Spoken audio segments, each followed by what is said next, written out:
Mistress acts weak to make the millionaire take her home, but pregnant wife exposes her lies. Have you ever witnessed the kind of scorching drama that unfolds when deception, greed, and secrets collide? Brace yourself for a tale that will pull you into a world of lavish wealth and precarious betrayal, where one woman fakes weakness to lure a millionaire into her arms, only to be called out by his determined, pregnant wife. In this riveting saga, the stakes couldn't be higher, the twists more gut-wrenching, and the karma more satisfying. From penthouse suites to hidden intrigues, watch as a carefully spun web of lies unravels in the most spectacular way. Get ready, the truth is about to explode. Jonathan Pierce was a man who seemed to have everything: an empire built on innovative real estate developments, high-profile accolades within the industry, and a reputation for being philanthropic. People in his social circle often whispered that he had the Midas touch. He transformed any project he touched into a sparkling success. At the age of 37, he had been listed among the top wealthiest entrepreneurs by Forbes, and his thriving business had expanded from the heart of Manhattan to the glamorous suburbs of Los Angeles and the upscale neighborhoods of Miami.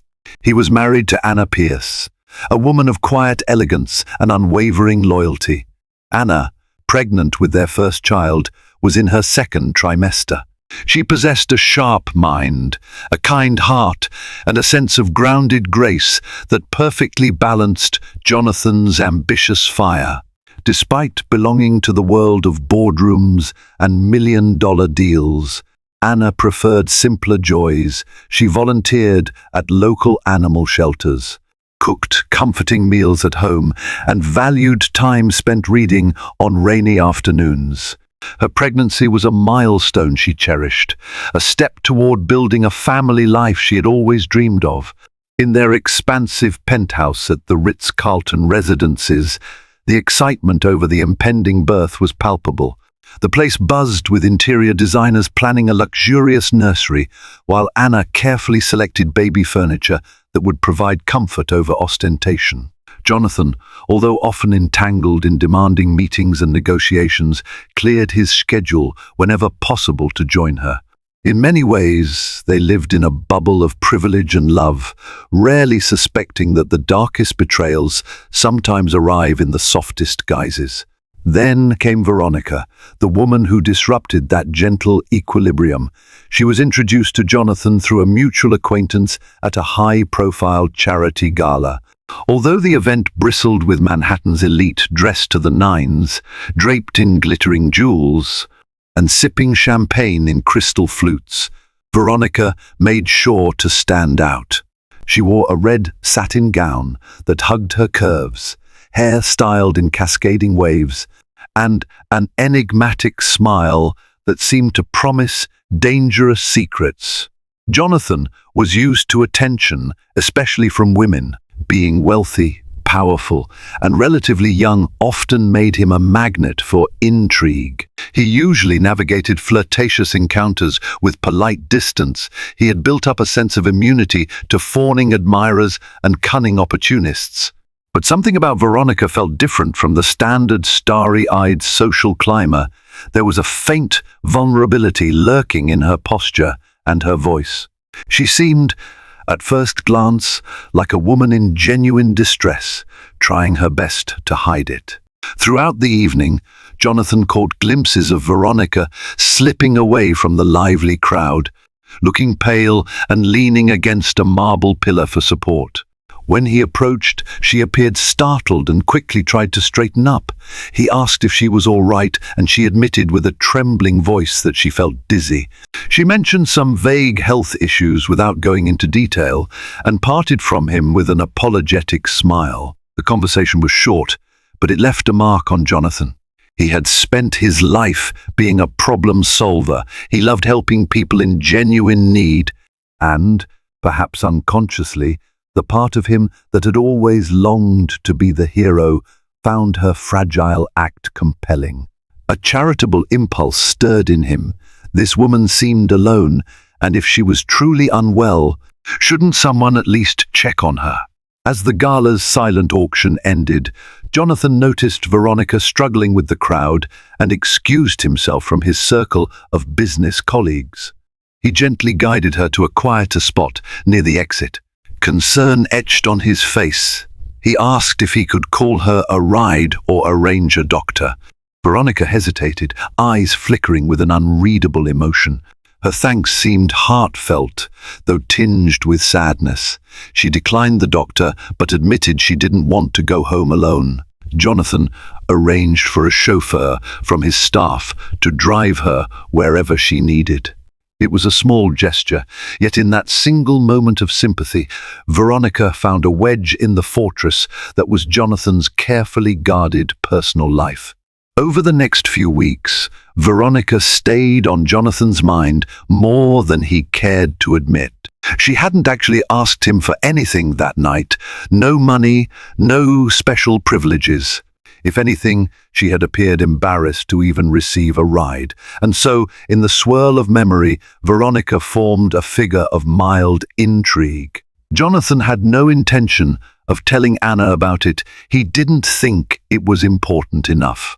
That initial omission would grow into a sinister thread, weaving itself into a much bigger web. Anna, blissfully unaware of these subtle changes in her husband's mindset, was focused on prenatal care. She'd begun to feel the baby's flutters, which she eagerly shared with Jonathan whenever he was home at a decent hour. Life was idyllic, or so it seemed. But fate, or possibly Veronica's careful planning, set them on a collision course. In an unexpected twist, Jonathan and Veronica crossed paths again at a local charity-run medical camp in Brooklyn.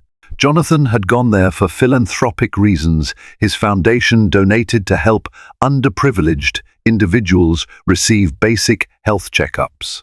Veronica was there, as she claimed, for a follow-up on her dizzy spells. Seizing the moment, she confided more in him about her supposed medical anxieties, fainting spells, a weak constitution, and her struggles to hold down a stable job due to her health limitations. They began meeting more often, each encounter seemingly accidental. Jonathan was stepping into the role of her confidant, hearing her stories of a life overshadowed by fragile health and the heartbreak of unsupportive family. She seemed so alone, so vulnerable. Anna was in the dark. She believed Jonathan's extra time away from home was merely connected to work and philanthropic endeavors. Had Jonathan realized the path he was treading, he might have acted differently possibly. But it was all too subtle, no explicit flirting, just emotional closeness fed by her softness. By the time he recognized the danger, the stage was set for betrayal far more nefarious than he could imagine. Veronica's elaborate performance wasn't the spur-of-the-moment scheme it appeared to be. She had meticulously planned her entrance into Jonathan's world long before they accidentally met at the charity gala. She wasn't just an innocent woman with a heart condition. She was a seasoned manipulator, someone who had spent years perfecting the art of feigning frailty to exploit wealth and power. Over time, she had honed an almost theatrical ability to cry on cue, sink into apparent helplessness, and ensnare sympathetic people who felt compelled to protect her. While Veronica did suffer from minor health issues, she always exaggerated them to cultivate sympathy. Her scouted target this time was bigger than any she'd tried before, and it required a near-perfect act. She had studied Jonathan Pierce thoroughly, his business dealings, his philanthropic interests, his social circle. She memorized the charities he supported and the events he usually attended. She also uncovered that Jonathan had a strong protective streak for those he perceived as underdogs. This, she decided, would be her hook. Shortly after their second encounter at the medical camp, Veronica found ways to engineer more coincidental meetings. She arrived unannounced at one of Jonathan's office buildings under the pretense of applying for a job. Catching Jonathan off guard in the lobby, she appeared shaken and apologetic, claiming she was so desperate for an opportunity that she'd do anything, even menial tasks, just to keep going financially. It was a scenario tailor-made for Jonathan's soft heart. "Veronica," he asked gently, leading her to a nearby bench in the glass-walled foyer, "did you ever consider contacting me first? I could have set up an interview for you." "I was embarrassed," she said, lowering her eyes. "I didn't want to impose on your kindness." Touched by her humility, Jonathan quietly offered to connect her with the Human Resources Department at one of his companies. Though he never intended to promise a job outright, Veronica had already planted the seed for an ongoing relationship, a woman he cared about rescuing. She had no illusions about becoming a genuine employee. She was there for a different kind of payoff. In parallel, Anna sensed changes in Jonathan's behavior. Perhaps it was the intangible shift in the way he stayed a little too late at work, or occasionally seemed lost in thought when they were together. Their conversations about the baby remained sweet, and Jonathan still tried to be present, but Anna detected an undercurrent of distraction. She noticed the subtle hush in his voice whenever his phone vibrated, and how he'd slip into another room to take certain calls. She tried to shrug it off. After all, with major real estate deals looming, Jonathan was always juggling a million tasks. But a woman's intuition, especially during pregnancy, can be remarkably sharp. Anna eventually confronted Jonathan about his stress, urging him to share whatever was weighing on his mind. She feared complications in his business or troubles with an ongoing construction project that he was trying to shield her from. Ever the protective husband, Jonathan insisted everything was fine. He simply had new philanthropic ventures in the works. Anna, trusting him, let it rest. Meanwhile, Veronica perfected her next performance, a fainting spell at the same community health center, conveniently timed when Jonathan stopped by to check on new funding. She collapsed near the reception desk, and Jonathan rushed to her side, shouting for a doctor. The medical staff discovered nothing drastically wrong, mild anemia, they said, but it hardly explained the severity of her collapse. Veronica stayed overnight for observation. Jonathan visited her after hours, bringing fruit baskets and offering comfort in a quiet corner of the ward. Veronica sobbed into her pillow about the loneliness of her life, that she had no close friends or family to rely on. Jonathan's gaze softened. He offered to cover her medical bills for the short term. That was the first time Veronica brazenly latched onto him, hugging him while trembling, her face tear-streaked. She'd done her homework. Jonathan was physically affectionate with people he cared about. That night, he hesitated before reciprocating her hug, an internal war waging in him. He remembered Anna back home, pregnant with his child, feeling lonely if he stayed out too late. And here he was, in the arms of another woman, comforting her. This was a betrayal, even if it was only emotional so far, but Veronica's tears, her trembling figure, melted his resolve. He believed he was helping a sick, vulnerable woman. He told himself it was just kindness, yet each step, each little transgression from his usual boundaries, tightened the snare around him. Veronica no longer had to fake chance encounters. Jonathan offered to drive her, to follow up appointments, and to pick up her medications. His watchful eyes missed the small smirk she wore when he turned away, how she occasionally forgot to pay for her prescriptions so that Jonathan would volunteer to do it. But fate can be ironic. Anna happened to attend the same medical center for a prenatal checkup. She spotted Jonathan's car in the parking lot. She recognized the distinctive vanity plate. Thinking he might be there on official business, she felt excited to see him unexpectedly. She waddled through the narrow corridors, searching, only to find Jonathan in a private waiting room with Veronica. Anna froze at the threshold, unnoticed by the pair inside. Veronica's head was on Jonathan's shoulder, his hand resting on hers. The scene was intimate enough to send a jolt of jealousy and confusion coursing through Anna's veins. Yet she didn't storm inside. She took a moment to gauge the situation. Through the small crack in the door, Anna heard Jonathan's concerned voice. "I promise you'll be fine, Veronica. You're not alone anymore." His words stung. Anna felt her baby kick, almost as if warning her or sharing in her alarm. She backed away, heart pounding, mind swirling with questions. She told herself there could be a rational explanation. Maybe Veronica was a new philanthropic case Jonathan had taken a personal interest in, but something about the closeness, about the way he whispered her name, unsettled Anna. She left, not wanting him to see she had discovered them like this. If she confronted him publicly, it could lead to an explosive scene. She decided to gather facts first. Because if her suspicions were wrong, she wanted to be sure she didn't damage their relationship with baseless accusations. That night, Anna brooded over it. She replayed the memory of Jonathan and Veronica in her mind. She tried to stay calm for the baby's sake, but her heart ached. She made a decision. From that moment on, she would watch Jonathan more closely, note his comings and goings, his phone calls, and any changes in his routine. No matter how much it hurt, Anna vowed to uncover the truth, because secrets, once seeded, rarely remain concealed for long. Jonathan, ignorant of the fact that Anna had just witnessed his tender moment with Veronica, carried on as though everything was normal. He went home that evening, greeted Anna warmly, and apologized for being late. She asked if he had a difficult day. He nodded, referencing foundation work and the usual corporate headaches. Instead of pressing him, Anna simply listened, her expression measured. He didn't detect that her trust in him had been shaken. Days turned into weeks, and Jonathan's entanglement with Veronica deepened.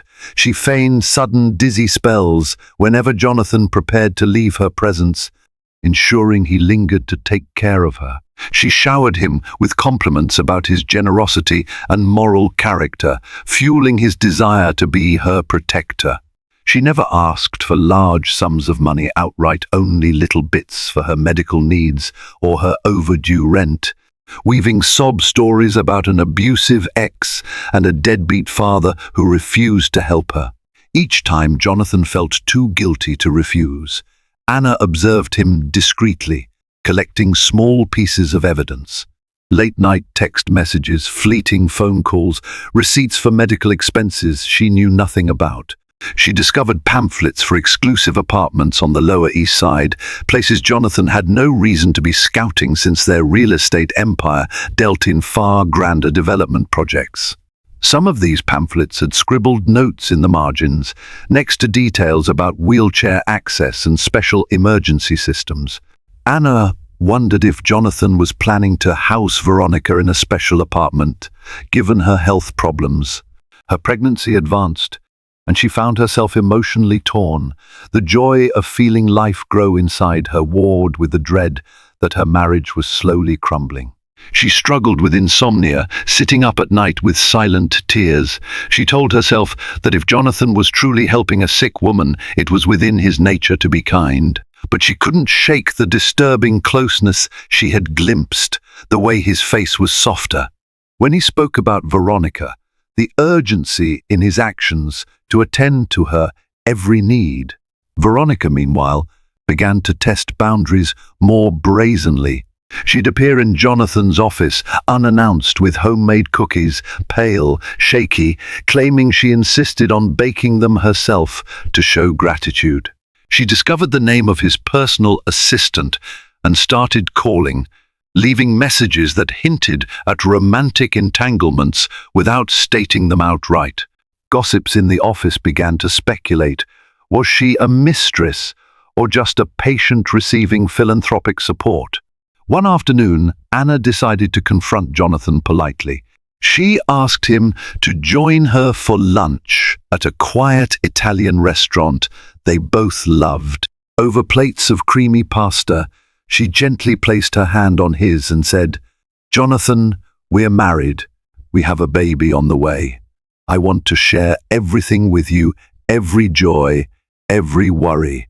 Lately, you've seemed distant." If there's anything on your mind or anyone you're helping that you think I should know about, please tell me." He swallowed hard, momentarily caught off guard. His rational mind told him that honesty was the best policy. Anna was his wife, after all, and she deserved the truth. Yet a flicker of caution, or perhaps guilt, made him hedge. He admitted he'd been helping a woman with some medical troubles, downplaying the extent. Anna nodded, relief and heartbreak swirling in her chest.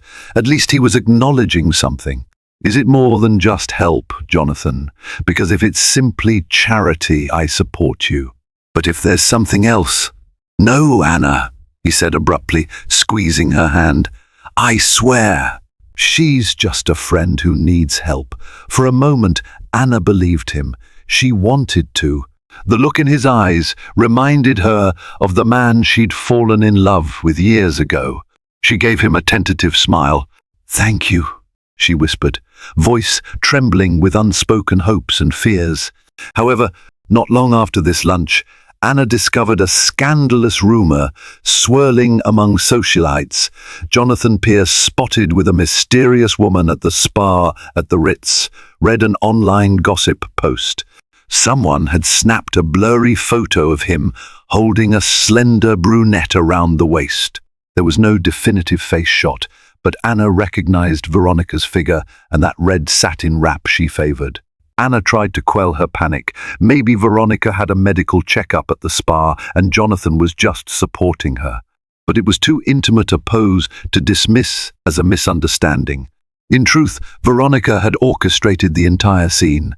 She'd invited Jonathan to meet her there under the pretext of discussing a health retreat, and once he arrived, looking apprehensive, she tripped on purpose, staggering so he had to catch her.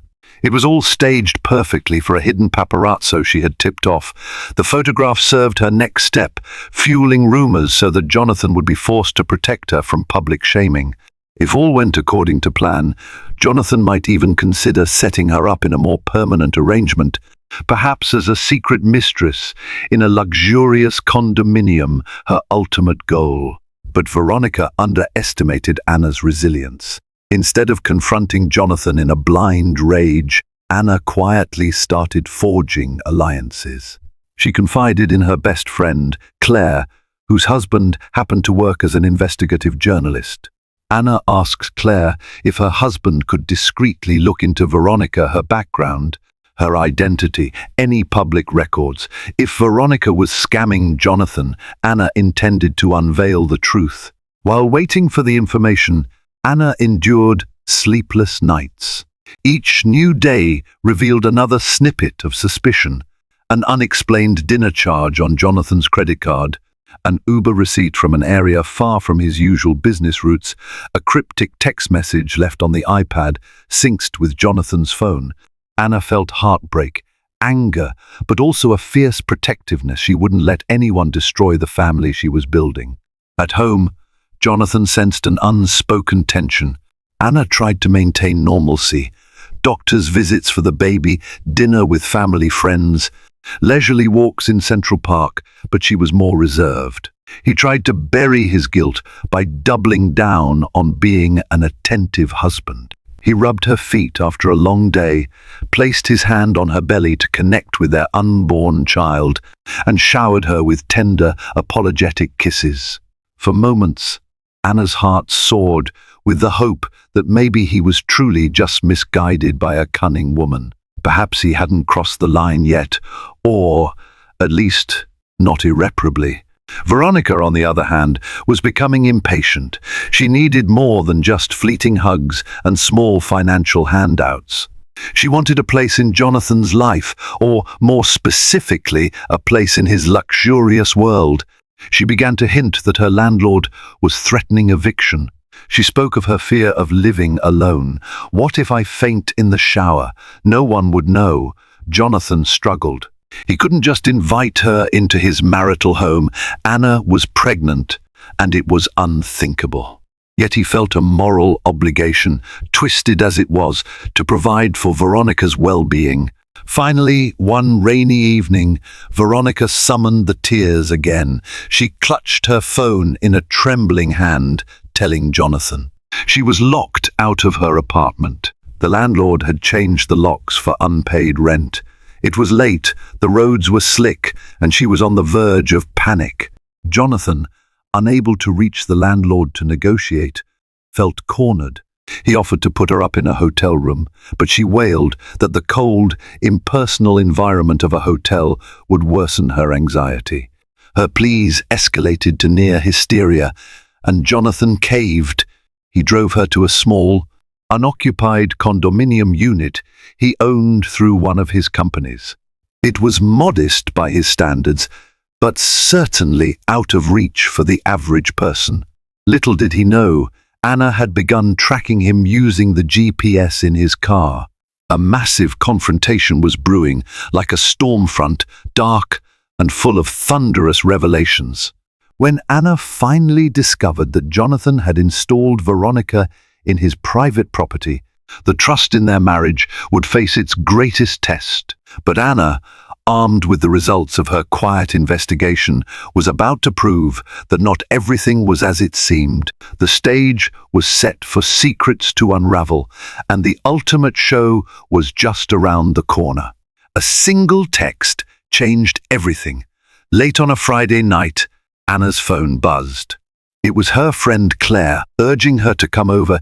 She said she had crucial information from her journalist husband. Anna, heart pounding, drove to Claire's apartment. She found Claire pacing in the living room, a stack of printouts and file folders spread across the coffee table. The expression on Claire's face was grim. "Anna, I'm so sorry," Claire began, handing her the first set of documents. "There's a lot to take in." Anna forced herself to breathe deeply and began reading.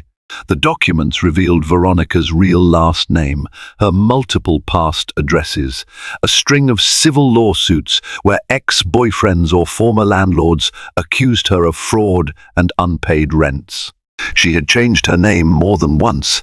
In some cases, she had convinced men to lend her significant sums of money or put properties in her name, only to vanish once they faced financial ruin. There was also evidence she had faked serious illnesses in the past to garner sympathy. Anna's eyes welled with tears, not just from betrayal, but from the realization that Jonathan, a man with such a big heart, was falling victim to a well-crafted con. "How do I show him?" she whispered. "How do I make him see the truth without pushing him away?" Claire placed a comforting hand on Anna's shoulder. "You need undeniable proof, something that strikes at the heart of this scheme. My husband's still digging, but what's here is already pretty damning. If Jonathan won't believe you, these documents might force him to." Anna clutched the file to her chest. She felt a surge of determination, a maternal protectiveness that extended to Jonathan as well as her unborn baby. Enough was enough. She refused to be sidelined by pregnancy in a war for her family's future. That same weekend, Anna asked Jonathan if he could accompany her to a furniture store to finalize the baby's nursery. He hesitated, looking guilty, but agreed. She'd chosen a boutique near the condominium building where Veronica was staying. As they parked, Anna noticed Jonathan tense. She knew exactly what he was thinking. After they tested a few rocking chairs and looked at nursery decorations, Anna casually suggested they grab a bite at a nearby cafe. Jonathan's phone buzzed. He paled and stepped aside to take the call. Anna guessed it was Veronica. Within moments, Jonathan claimed he had an urgent work matter to attend to. She feigned understanding, offering to wait in the cafe while he handled business. When Jonathan slipped out, Anna quietly followed him. She watched as he headed to the condominium building. Standing in the drizzle beneath an awning across the street, Anna peered up at the lit windows, her stomach twisting in knots. She could see Jonathan through the glass walls of a high-floor unit, apparently speaking to Veronica. Clutching the investigative file, Anna squared her shoulders. She entered the building. Security recognized her as Jonathan's wife. After all, his name was on the ownership. She took the elevator, heart pounding so hard she wondered if the baby could feel her stress. On the 7th floor, she found the door to the unit slightly ajar. She heard Veronica's tearful pleas and Jonathan's comforting voice. Pushing the door gently, Anna stepped inside. Jonathan and Veronica turned in unison. Veronica was draped dramatically on the sofa, her eyes red, while Jonathan stood in front of her, one hand raised in a comforting gesture. Anna was trembling, part anger, part heartbreak. She looked directly at Veronica, who stared back with wide, startled eyes. "Anna?" Jonathan said, voice hoarse with shock and guilt. "Why are you? How did you?" Anna's gaze never left Veronica's face. "Because I know everything," she said, quietly, lifting the folder she carried. Then she turned to Jonathan. "I didn't want to believe you would lie to me, especially now, but you left me no choice." Veronica put on her innocent act, pressing a hand to her chest. "I don't know what this is about." "Anna, I promise I'm not trying to." "Stop," Anna said sternly, a single tear sliding down her cheek. She opened the folder and pulled out printed photographs and case summaries. She held them out for Jonathan to see. "Look at this, Jonathan, all of it. Veronica's real name, her lawsuits, the men she's conned, the money she's stolen, the illnesses she's faked." Jonathan was momentarily paralyzed, torn between the documents in Anna's hand and Veronica's trembling figure. He took the papers hesitantly, scanning the damning evidence. Anna's voice trembled with indignation. "You're not the first, Jonathan. She's done this before." Veronica shot up from the sofa, panic flitting across her face. "This is nonsense. It's all lies. Some people are out to ruin me. Jonathan, you know me, do I?" Jonathan breathed, eyes flitting over the detailed court complaints. The city names, the dates, the staggering amounts of money.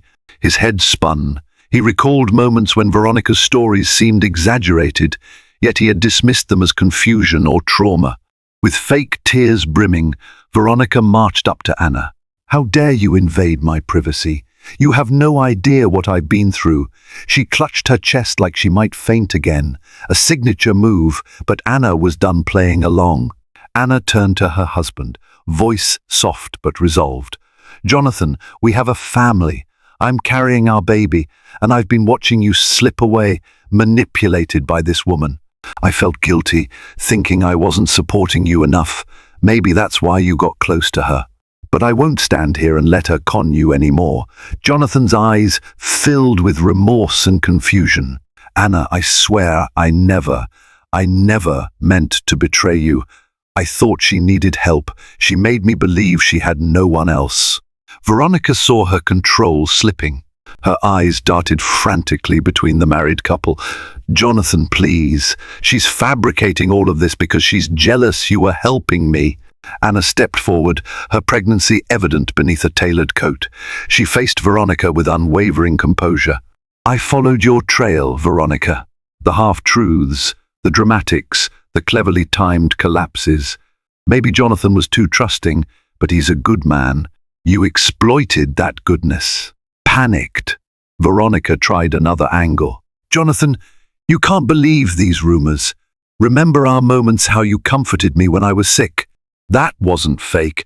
Jonathan's jaw tightened. "You manipulated me, used my kindness, and I risked everything, my marriage, my reputation." "Anna, I'm sorry." Veronica's panic turned into desperation. She lunged forward, as if to collapse into Jonathan's arms once more, but he held her at arm's length. The tears on her face turned to fury. "You think you can just throw me away after everything? You promised to take care of me." Anna shook her head, emotions swirling. "You're done, Veronica. Either you leave quietly, or we'll have you removed. We know your past. We won't hesitate to involve legal authorities if you persist." Veronica's mask slipped completely, her soft, fragile demeanor hardened into hatred. She spat out accusations. "You think you can threaten me? Don't forget, I have plenty of embarrassing details about you, Jonathan. The paparazzi photos, the receipts, the messages. I could sell them to tabloids for a fortune. Jonathan stared in disbelief at how swiftly she'd turned from victim to blackmailer. Anna's eyes narrowed. You try that, and we'll show them your criminal history. Who do you think they'll believe? Veronica breathed raggedly, eyes darting as if seeking an escape route. She realized that her plan had crumbled. Anna's pregnancy had not made Anna weak, but strong enough to see this through. For a moment, the three stood in tense silence until Veronica grabbed her purse and stormed out, vowing retribution. The slamming door echoed in the empty corridor. In the aftermath, Anna broke down, tears of relief and betrayal mingling as Jonathan tried to hug her. She pushed him away at first, eyes blazing with sorrow. Jonathan, do you realize what you almost did? You nearly threw away our family for a scam artist. Jonathan stood there, guilt-ridden. I know, and I'm so sorry. I was blind, Anna. She fooled me into thinking I was helping an innocent person. I never wanted to hurt you. Anna's tears streamed freely. I love you, Jonathan, but trust is not something you can break and instantly mend. He sank to the floor beside her. I'll do whatever it takes to earn your trust back. I promise. They sat there for a long time, the rain pattering against the windows. Outside, the city lights flickered, oblivious to the emotional battlefield within those walls. Anna was still pregnant, still carrying the child that symbolized their future. And although her heart ached, she sensed that maybe, just maybe, they could rebuild from the wreckage if Jonathan was truly remorseful. Yet one lingering question smoldered in Anna's mind. Would Veronica truly give up her quest for revenge? Or would the snake strike again, seeking to poison their lives once more? The days that followed were filled with tense attempts at reconciliation between Anna and Jonathan. Their home at the Ritz-Carlton residences felt different now, like a glass palace that had been struck by a small earthquake. The foundations remained, but cracks had appeared, leaving them vulnerable to aftershocks. Anna demanded full transparency. Jonathan relinquished his phone to her, allowed her access to every email, text, and call record. He dissolved the lease arrangement he had unwittingly set up for Veronica, forcing her to vacate the condo. In a moment of clarity, Jonathan also donated a significant sum to the medical charity center, ironically the place where Veronica had first woven her web. He hoped that turning a page would help him atone for his complicity in the ruse. But Veronica wasn't finished. She was enraged that her con had been exposed by Anna, that the comfortable life she'd been angling for had evaporated overnight. And so she switched to the weapon she knew best: public scandal. She began contacting tabloids, offering them a juicy story of an affair between a pregnant millionaire's wife and his secret paramour. She sent them photos, text fragments, and carefully edited voice messages, all painting her as a victim. She claimed Jonathan had been obsessed with her, luring her into an affair under false pretenses. She spun a whole new narrative, the unscrupulous billionaire seducing a helpless woman for kicks. Anna discovered the smear campaign when an article appeared in a minor gossip rag titled Jonathan Pierce's Double Life, the Mistress Speaks Out. The article portrayed Veronica as a naive sweetheart, down on her luck, whom Jonathan had allegedly pursued and abandoned. The piece called Anna a pregnant tyrant, insinuating that she had used her husband's wealth to bully Veronica into silence. Although the tabloid was hardly a reputable source, the story quickly spread online, where sensationalism is king.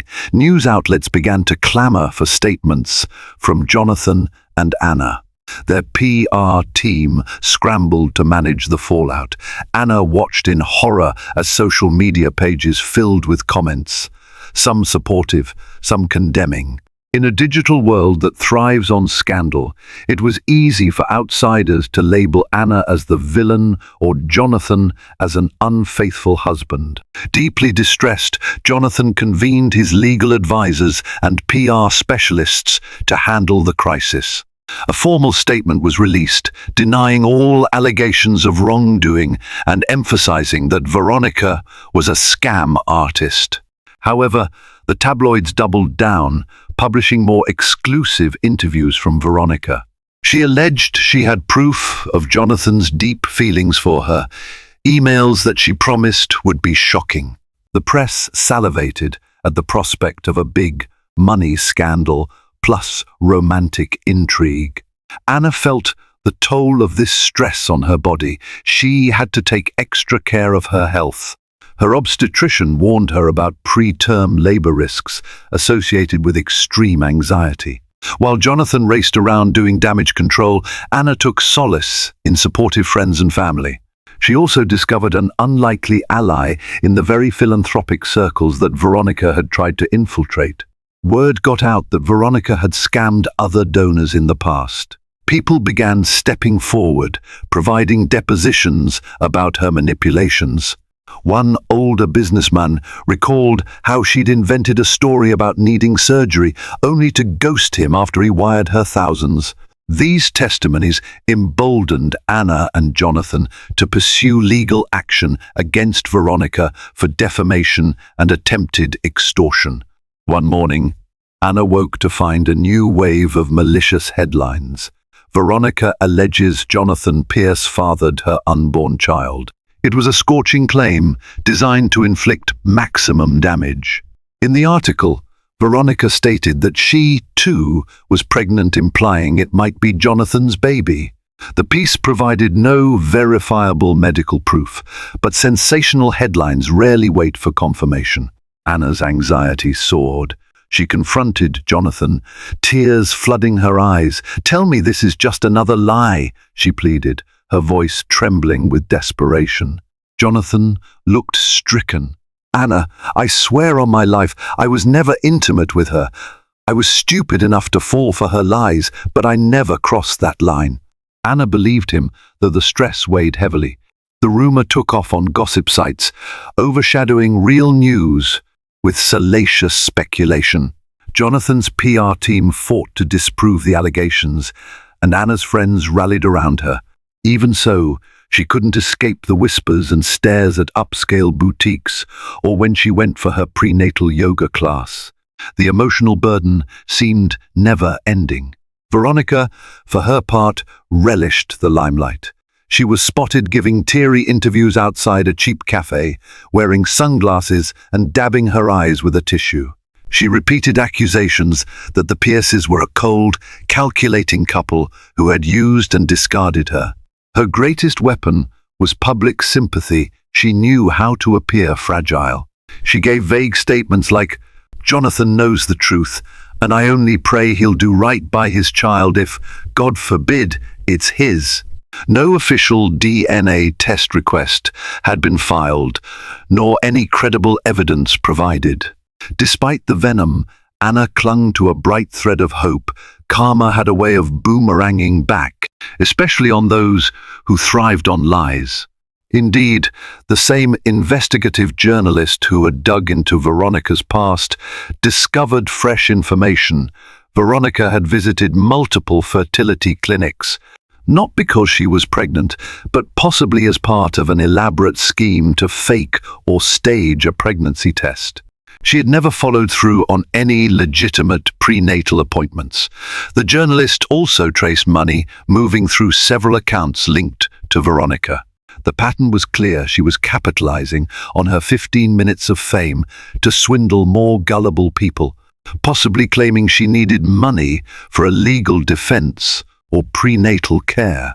Anna, galvanized by these findings, urged Jonathan to press criminal charges. She was done trying to defend themselves purely in the court of public opinion. Veronica needed a reality check that could only come from a legal authority. Their legal team assembled evidence, including Veronica's track record of fraud, her contradictory public statements, and her suspicious financial transactions. A civil lawsuit for defamation and extortion was filed. Public sentiment began to shift when the more credible press outlets uncovered the holes in Veronica's narrative. Some tabloids quietly removed sensational articles, others doubled down, but the momentum was fading. Those who had been quick to assume Jonathan's guilt were starting to see the manipulative pattern. Meanwhile, Veronica responded by lashing out online, threatening to expose more secret documents. But her threats began to ring hollow. People demanded proof. She offered none. Another blow to Veronica's credibility came when a judge in an unrelated lawsuit awarded damages to a man she had conned years ago, citing overwhelming evidence of fraud. Headlines now read, "Veronica's legal woes pile up," overshadowing the story about Jonathan's alleged affair. With each new revelation, Anna felt a sense of validation, as if her faith in her husband was being vindicated. Yet, she also felt exhaustion. The emotional roller coaster, combined with pregnancy, had taken a toll on her body and spirit. Jonathan, regretful and humbled, stayed close to her side, making amends and proving his loyalty day by day. While they weren't entirely healed, there was a fragile bond being reforged through honesty and mutual support. They found comfort in small routines, cooking dinner together, picking out baby names, reading stories to the unborn child. One quiet evening, as the city lights shimmered beneath their penthouse windows, Jonathan knelt before Anna, pressing his ear to her belly. The baby kicked. He looked up at Anna with tears in his eyes. "Thank you for standing by me, even when I messed up so badly." Anna stroked his hair. "We still have a lot of work to do, but we'll get there." Outside, the wheels of karma turned relentlessly. Veronica was about to face the consequences she had long evaded, and Anna, for the first time in weeks, went to sleep feeling hopeful. The mistress's lies were unraveling, thread by thread. Soon, the time for retribution would arrive. A significant breakthrough occurred when an influential broadcast journalist named David Harlow picked up the story. He was known for exposing scams and unethical practices in high-profile circles. Intrigued by the conflicting narratives, he decided to investigate thoroughly. Instead of just chasing sensational headlines, Harlow's team interviewed former landlords, ex-partners, and acquaintances who had suffered at Veronica's hands. The deeper they dug, the more monstrous Veronica's deceptions appeared. She had faked cancer once to get a fundraiser going. She had made claims of domestic abuse against more than one ex-boyfriend to solicit donations and sympathy from local charities. One chilling revelation came from a small-town veterinarian who reported that Veronica had tried to adopt a service dog, only to abandon it when she realized it came with responsibilities that didn't suit her frail persona. Harlow arranged a televised special, teasing that he'd reveal the real face of Veronica. She, unaware of the extent of his findings, agreed to be interviewed live, presumably believing she could outsmart him. Jonathan and Anna were also invited to share their side. They initially hesitated why give Veronica any more public attention, but their legal team convinced them it was a chance to set the record straight before a large audience. If they could present indisputable evidence in a calm, factual manner, the court of public opinion might finally swing decisively in their favor. On the day of the broadcast, tension ran high. Veronica arrived first, sporting a modest dress and clutching her purse as if it contained her entire life's heartbreak. She dabbed her eyes, telling the makeup crew she was feeling a bit under the weather, but would soldier on. The studio staff rolled their eyes, unimpressed by the theatrics. Jonathan and Anna arrived together. Anna was visibly pregnant now, her belly a prominent symbol of impending new life. She wore a simple yet elegant dress, radiating quiet strength. Jonathan, eyes focused, carried a briefcase stuffed with documents, Their lawyer hovered behind them, ready for any legal curveballs. As cameras rolled, David Harlow introduced the segment, outlining the scandal that had captured public attention: wealthy real estate mogul Jonathan Pierce, pregnant wife Anna, and alleged mistress Veronica, who claimed a range of injuries and wrongdoing by the Pierces. A hush fell over the studio as the participants took their seats. Harlow turned first to Veronica, inviting her to explain her version of events. She launched into a carefully rehearsed sob story. Jonathan pursued me, showered me with gifts and promises. When his wife found out, she threatened me, forced me onto the streets. She even hinted at her supposed pregnancy, though she cleverly refrained from stating outright that Jonathan was the father, likely fearing legal repercussions if she lied too blatantly. Then Harlow turned to Jonathan. He calmly admitted he had been naive. He explained how Veronica's stories of illness and distress manipulated his sense of compassion. "I allowed my empathy to cloud my judgment," he said, glancing apologetically at Anna. "For that, I take full responsibility.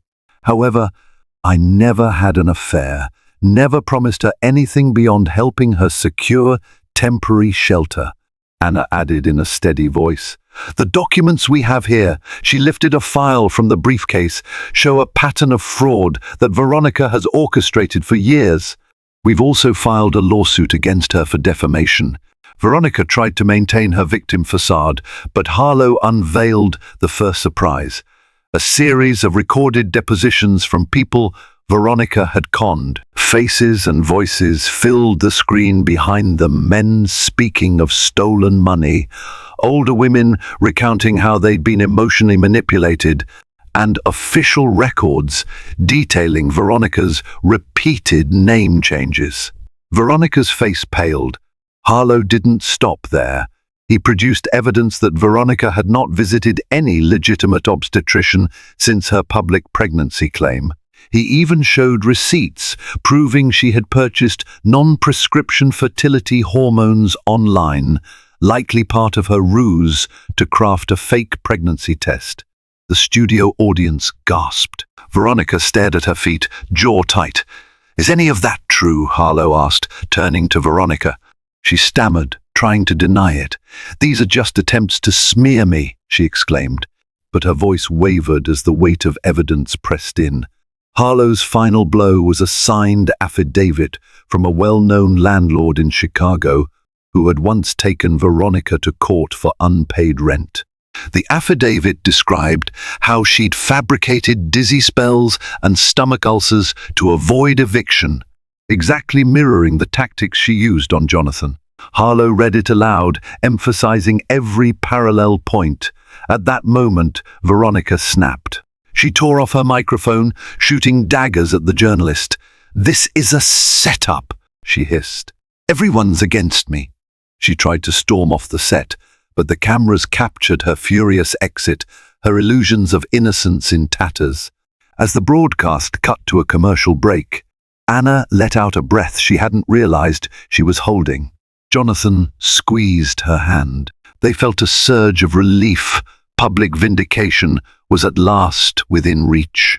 Backstage, their lawyer confirmed that the segment would be critical in winning public opinion and strengthening their legal case.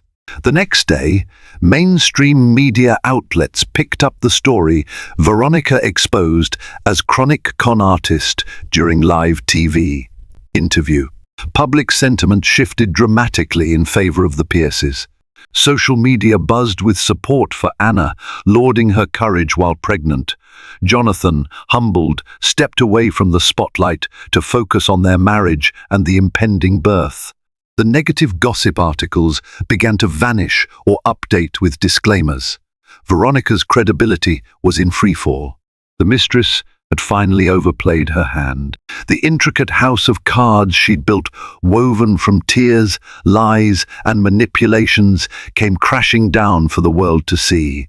There would be legal repercussions for her malicious actions, and likely no wealthy benefactor left to shield her. For Anna and Jonathan, the path to restoring trust still lay ahead, but at least the shadow that had haunted their lives was lifting. Once the damning evidence from the televised interview spread, Veronica vanished from the public eye. Eventually, authorities traced her to a run-down motel, and she was arrested on outstanding warrants. As gossip sites moved on to fresher scandals, Jonathan and Anna finally breathed a sigh of relief. In the calm that followed, they worked diligently on mending their marriage. Couples therapy became a weekly ritual, where Jonathan confessed his remorse over letting pity and secrecy erode Anna's trust. Though the wound ran deep, Anna's devotion, fortified by her pregnancy, helped her find compassion. Gradually, they rebuilt a sense of safety by being fully honest with one another. Meanwhile, lawyers took aim at Veronica's long list of fraud charges. She faced trial, and her habitual lies were laid bare. With her manipulative facade shattered, she braced for a prison sentence that signaled the end of her schemes, at least for the foreseeable future. As Anna's due date drew close, the couple refocused on their baby, realizing that new life can be a bridge to hope. When their son arrived, a healthy, bright-eyed boy named Alexander, he became proof that love can triumph after even the darkest betrayals. Their penthouse felt once more like a sanctuary, no longer haunted by Veronica's shadow. And though the road ahead would require constant effort, Jonathan and Anna emerged from the ordeal wiser, forging a bond stronger than ever. Veronica's descent into prison life was swift and brutal. Stripped of her glamorous outfits and manipulative stage, she faced the everyday realities of confinement, strict schedules, drab uniforms, and no audience for her tears. Word spread among the inmates about her history of conning men. She tried to fake medical ailments once again, hoping to be transferred to a cushier hospital wing, but the prison authorities, well aware of her pattern, subjected her to thorough examinations. Her claims were dismissed as malingering, and no sympathy was offered. Hard labor and strict discipline replaced the coddling she once coerced out of well-meaning strangers.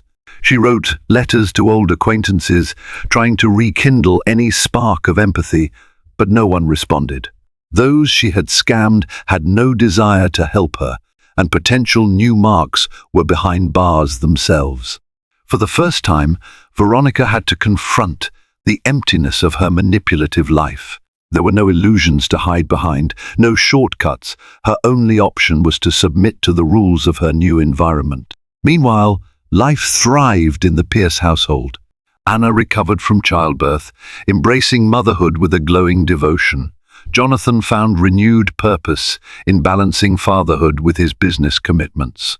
Late nights, once spent drafting real estate proposals, were now dedicated to soothing baby Alexander, walking him around the penthouse while humming lullabies. The wealth they had was still there, but now it served a different purpose: to safeguard the family's well-being, not just to expand an empire. Over time, the entire city seemed to forget Veronica's existence. Gossips found fresh scandals to devour.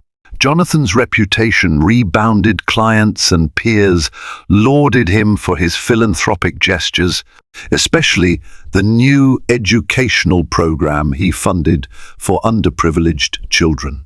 Anna started a motherhood blog under a pseudonym, sharing her experiences, joys, and trials. Though she never mentioned the scandal directly, her posts carried a subtle message about resilience and the beauty of second chances. The final chapter of their ordeal came when Anna discovered an old photo of Veronica tucked in a box of media clippings. She stared at it for a moment, Veronica in her radiant red gown, smiling at the camera with eyes that masked cunning. Anna felt no hatred now, only a quiet realization that some people are driven by desperation, greed, or pathology to exploit others.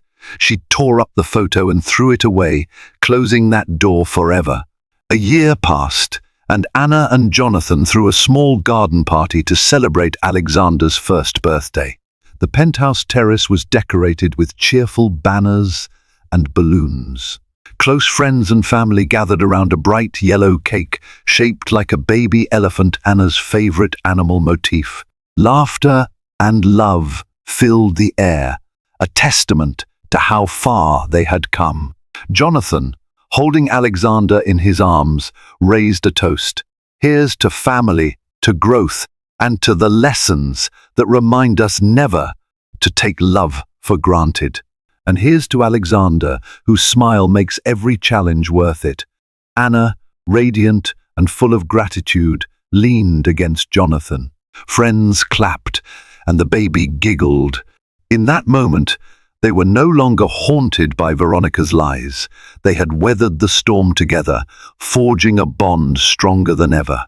Outside the tall glass windows, the city hummed with its endless stories, some heartbreak, some hope. For Jonathan and Anna Pierce, their tale was one of redemption, a reaffirmation that love and truth can survive even the darkest deceptions. And as for Veronica, far away in a bleak prison yard, her every day was a living reminder that when you sow deceit, you eventually reap hard karma in return. Thank you so much for joining us on this turbulent roller coaster of drama and redemption. If this story gripped you, shocked you, or warmed your heart, then make sure to tap that like button and let us know your thoughts in the comments. Your support keeps us inspired to bring you more intense and captivating stories. And remember, no matter how cleverly lies are spun, the truth always finds a way to break free, just like the karma that hit Veronica in the end. If you don't want to miss out on future tales of intrigue, betrayal, and ultimate vindication, go ahead and subscribe to our channel. Share this video with friends who appreciate a wild, twist-filled saga. Together, let's spread the message that honesty and love can triumph over the most cunning deceptions. Thank you again, and stay tuned for more.